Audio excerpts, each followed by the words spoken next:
Hey guys, मैं रोहित मौर्य एक बार फिर से आप सभी का स्वागत करता हूं अपने YouTube channel back to science classes में। जैसा कि आप सभी को पता है कि इस सेगमेंट में हम 10th क्लास साइंस एनसीईआरटी को कवर कर रहे हैं। इसमें हमने अब तक लेसन 2 कवर कर लिया है, जिसमें हमने अम्ल और क्षार के बारे में पढ़ लिया है। पिछली क्लास में हमने पीएच मान के बारे में पढ़ा था।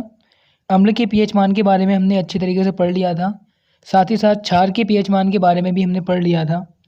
आज हम अपना टॉपिक स्टार्ट करेंगे लवणों का पीएच मान से। तो यदि आप लोगों ने अभी तक मेरे चैनल को सब्सक्राइब नहीं किया है तो इसे सब्सक्राइब कर लें और साथ ही नोटबुक को निकाल लें और साथ साथ नोट्स को तैयार करते रहें। आइए टाइम बिना वेस्ट करे अपनी वीडियो को शुरू करते हैं। तो आज का हमारा टॉपिक है लवणों का पीएच मान। तो लवणों के पीएच मान के लिए हम पढ़ेंगे, पहले तो हम पढ़ेंगे लवण क्या होता है। आप पुरानी वीडियो आपने नहीं देखी है तो उसका लिंक मैं डिस्क्रिप्शन बॉक्स में डाल दूंगा, वहाँ से आप लवण, क्षार और अम्ल के बारे में अच्छे तरीके से पढ़ सकते हैं। तो लवण हमने अब तक पढ़ा था। लवण क्या होते हैं? लवण जब हम अम्ल की क्रिया, किसी भी अम्ल की क्रिया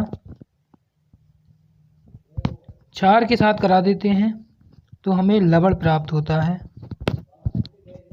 लवण हमें प्राप्त होता है तो इस लवण की जो प्रॉपर्टी होती है वो उदासीन होती है। इस पर किसी भी प्रकार का चार्ज मौजूद नहीं होता है, ना ही पॉजिटिव चार्ज होता है ना ही नेगेटिव चार्ज होता है, ये उदासीन होता है। तो अब हम इसके पीएच मान की बात करेंगे। यदि हम किसी भी प्रबल अम्ल को प्रबल क्षार में मिला दें तो हमारे लिए उदासीन लवण प्राप्त होगा, जिसका पीएच मान हमारे लिए प्राप्त होगा 7 प्राप्त होगा। आगे हम बात करें, अगर हम प्रबल अम्ल दुर्बल क्षार को मिला दें तो हमारे पास अम्लीय लवण बनेगा, जिसका पीएच मान 7 से कम होगा।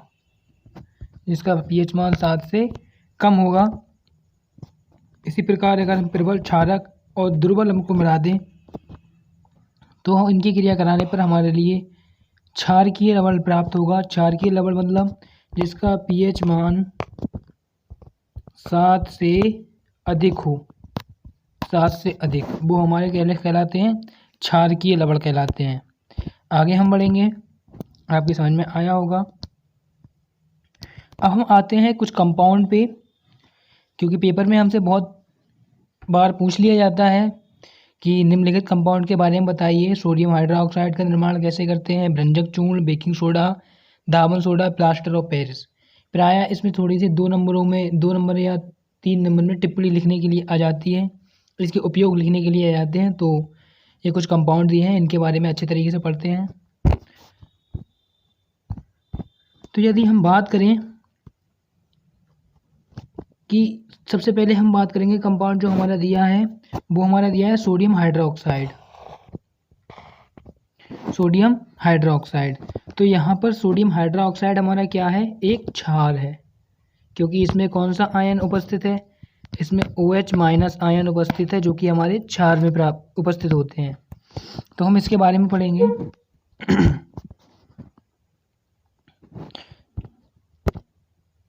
तो हम सोडियम हाइड्रोक्साइड के बारे में पढ़ेंगे। सोडियम हाइड्रोक्साइड का सूत्र है NaOH। तो सोडियम हाइड्रोक्साइड को निर्माण जो किया जाता है वो सोडियम क्लोराइड के जलीय विलयन है, जल लवण से विद्युत धारा प्रवाहित करने पर वियोजित होकर सोडियम हाइड्रोक्साइड उत्पन्न करता है। इस क्रिया को क्लोर क्षार अभिक्रिया कहते हैं। ये पूछ लिया जाता है कि क्लोर क्षार अभिक्रिया क्या होती है, तो यहाँ से आप लिख सकते हैं, जब भी हम सोडियम क्लोराइड की क्रिया, मतलब सोडियम क्लोराइड मतलब NaCl की क्रिया में NaCl का जो जलीय विलयन होता है, मतलब अगर हम नमक में पानी को मिला दें तो हमारे लिए क्या प्राप्त होगा? NaCl का जलीय विलयन। तो इसमें कह रहे हैं विद्युत धारा प्रवाहित करने पर, मतलब क्या होगा कि NaCl का कोई सॉल्यूशन ले लिया हमने, उसके अंदर हमने विद्युत धारा प्रवाहित कर दी, पॉजिटिव नेगेटिव। तो इससे क्या होगा? क्लोरीन गैस निकल जाएगी और जो लिक्विड जो बचेगा, अवशेष जो बचेगा, वो हमारा बचेगा NaOH, मतलब क्लोरीन विस्थापित हो जाती है और NaOH हमारे लिए प्राप्त हो जाता है। इस अभिक्रिया को हम क्या कहते हैं? क्लोर क्षार अभिक्रिया कहते हैं इस प्रक्रिया को। तो आपके समझ में आया होगा। अब यहाँ से हम एक रासायनिक समीकरण देख लेते हैं। हमने क्लोरीन मतलब क्लोरीन यहाँ पे हमारे लिए प्राप्त हो रही है। हमने सोडियम क्लोराइड की क्रिया जो कि जलीय विलयन में है की क्रिया हमने काय में करा दी, जल के साथ करा दी। विद्युत धारा प्रवाहित करने पर NaOH बना, क्लोरीन गैस निकली और साथ ही हमारी हाइड्रोजन गैस निकली। अब हम बात करें क्लोरीन और हाइड्रोजन गैस की, तो हाइड्रोजन गैस होती है हमारी पॉजिटिव H+ आयन के रूप में होती है, क्लोरीन होती है हमारी नेगेटिव। तो अब ये गैस जिस पर हमने प्लस का चार्ज दिया था उस पर हमारी क्लोरीन गैस निकलेगी, और जिस रॉड को हमने नेगेटिव चार्ज दिया था उस पर हमारी निकलेगी हाइड्रोजन गैस हमारे लिए प्राप्त होगी, क्योंकि विपरीत प्रकार के आवेश एक दूसरे को आकर्षित करते हैं। तो यहाँ पर जो हमारा नेगेटिव आवेश है, नेगेटिव चार्ज है, वो पॉजिटिव के पास अटैच हो जाएगी, और जो पॉजिटिव वाला चार्ज वाली जो है वो नेगेटिव के पास अटैच हो जाएगी। तो आई होप आपके समझ में आया होगा। जो स्पष्ट लिखा हुआ है कि एनोड पर क्लोरीन गैस बनती है, एनोड हम पॉजिटिव को कहते हैं, कैथोड हमारा माइनस चार्ज होता है, तो कैथोड पे हमारे हाइड्रोजन गैस प्राप्त होती है। क्योंकि हाइड्रोजन गैस पे प्लस का होता है चार्ज, इसलिए हाइड्रोजन गैस प्राप्त होती है। कैथोड के पास NaOH का विलयन बनता है। ये तो NaOH बनने की प्रक्रिया रही। अब हम इसके उपयोग की बात कर लेंगे। तो कह रहे हैं H2 का जो प्रयोग होता है ईंधन मार्गरीन में होता है। अब ईंधन मार्गरीन का मतलब क्या होता है? ईंधन के रूप में, गैस के रूप में इसका प्रयोग सबसे ज़्यादा किया जाता है जेट वायुयान जो उड़ते हैं, जो रॉकेट होते हैं, उनमें इस ईंधन का उपयोग किया जाता है H2 गैस का। और जो बैलून उड़ाने के लिए, बच्चों के लिए बैलून जो दिए जाते हैं, उनमें भी हाइड्रोजन गैस भरी जाती है, क्योंकि ये बहुत ही ज़्यादा हल्की गैस होती है। हम बात करेंगे क्लोरीन गैस। तो क्लोरीन गैस जो है वो हमारे जल का स्वच्छता में काम आती है। जल को साफ करने में जितने भी हमारे RO होते हैं, वाटर प्यूरीफायर होते हैं, तो उनमें क्लोरीन की गोलियां डाली जाती हैं। क्लोरीन की गोलियां क्या करती हैं? जल में जो उपस्थित कीटाणु होते हैं या जो भी बैक्टीरिया होते हैं उनको मारने के काम आती है, जल का शोधन करने में। इसी प्रकार क्लोरीन PVC बनाने में काम आती है। PVC पाइप जो होते हैं हमारे लाइट फिटिंग के लिए या वाटर सप्लाई के लिए जो पाइप होते हैं, इसकी फुल फॉर्म होती है पॉलीविनाइल क्लोराइड PVC बनाने में। इसी प्रकार CFC क्लोरोफ्लोरोकार्बन में। आगे हम बात करेंगे HCl की। HCl का जो हम उपयोग करते हैं इस्पात की सफाई में, औषधियाँ बनाने में।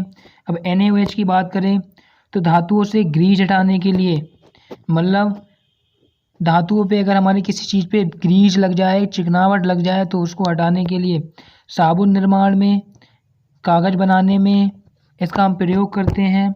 और इसका जो साधारण नाम होता है वो साधारण नाम होता है कास्टिक सोडा। कास्टिक सोडा जिसका हम प्रयोग करते हैं साबुन बनाने में, सर्फ बनाने में। तो आगे हम बात करेंगे व्यंजक चूर्ण का निर्माण में भी हम इसका उपयोग करते हैं। घरेलू व्यंजक, वस्त्र व्यंजन के लिए। व्यंजक मतलब होता है वस्त्र के रंग करने के लिए, रंग हटाने के लिए। आगे हमारा अगला जो हमारा यौगिक दिया हुआ है वो हमारे लिए दिया हुआ है व्यंजक चूर्ण। तो अब हम व्यंजक चूर्ण के बारे में पढ़ेंगे कि व्यंजक चूर्ण क्या होता है। अक्सर हमसे 2 नंबर में पूछ लिया जाता है व्यंजक चूर्ण को बनाने की विधि लिखिए तथा इसको उपयोग लिखिए। तो हम स्टार्ट करते हैं व्यंजक चूर्ण। व्यंजक चूर्ण को अंग्रेजी में कहते हैं ब्लीचिंग पाउडर।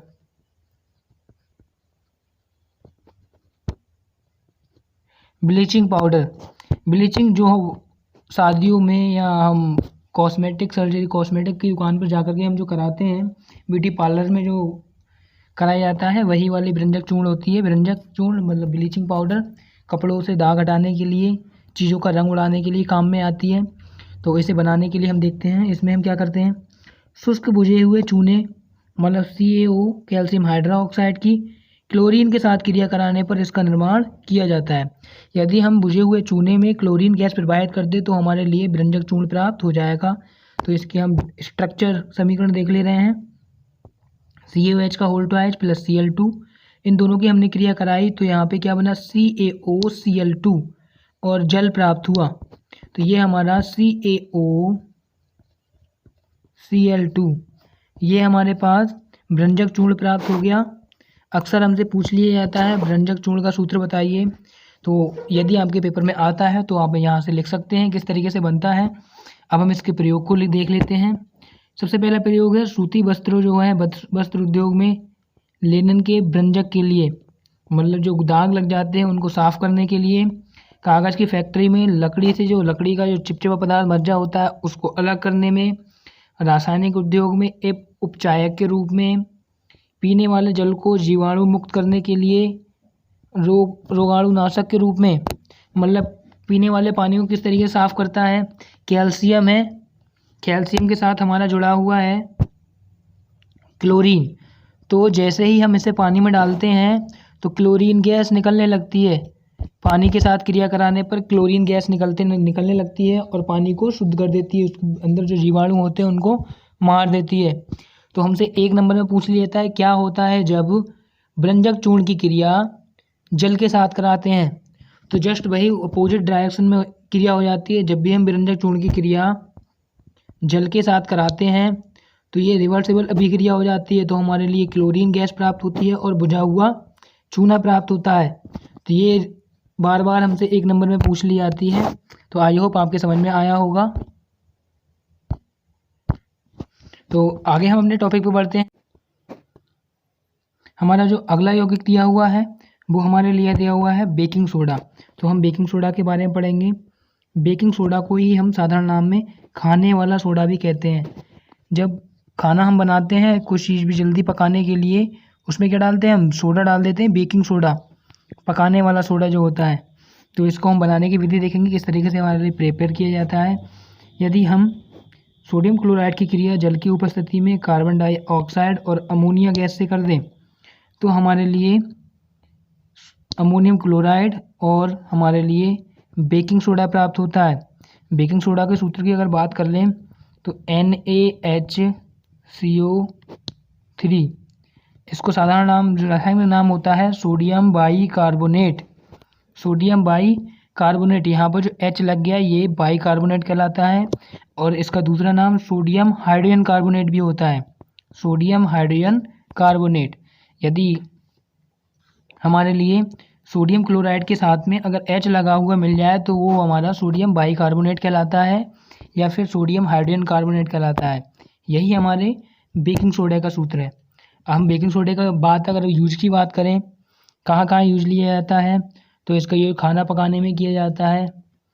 इसका उपयोग अम्ल जो है अम्ल के प्रभाव को कम करने के लिए किया जाता है क्योंकि एक क्षार होता है।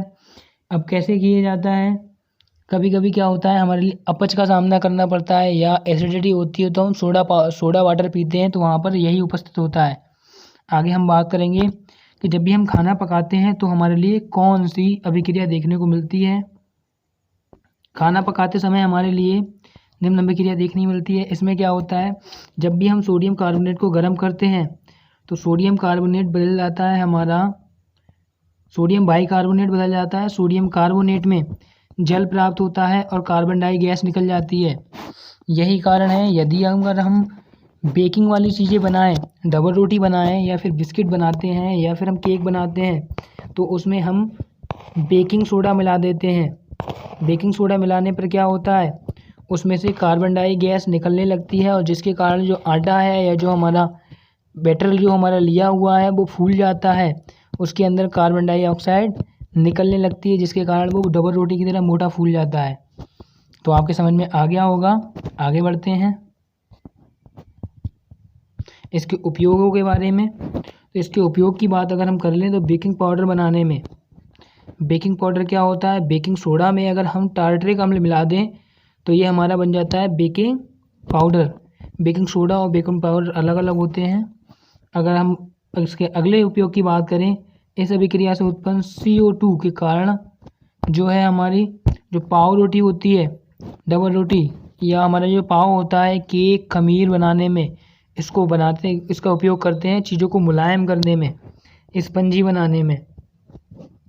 अब हम बात करें, ये एक एंटासिड का संघटक है। एंटासिड जो मैंने अभी बताया था, इनो वगैरह बनाते हैं या फिर हम सोडा वाटर पीते हैं। एंटासिड वो चीज़ें होती हैं जो अम्ल के प्रभाव को कम कर देती हैं। मतलब अम्ल के कारण क्या होता है, हमारे अंदर अपच होती है, डकारें आती हैं, तो उसको ख़त्म करने के लिए सोडा वाटर पीते हैं, तो वो एंटासिड कहलाता है। इसका उपयोग हम सोडा अम्ल अग्निशामक में भी करते हैं।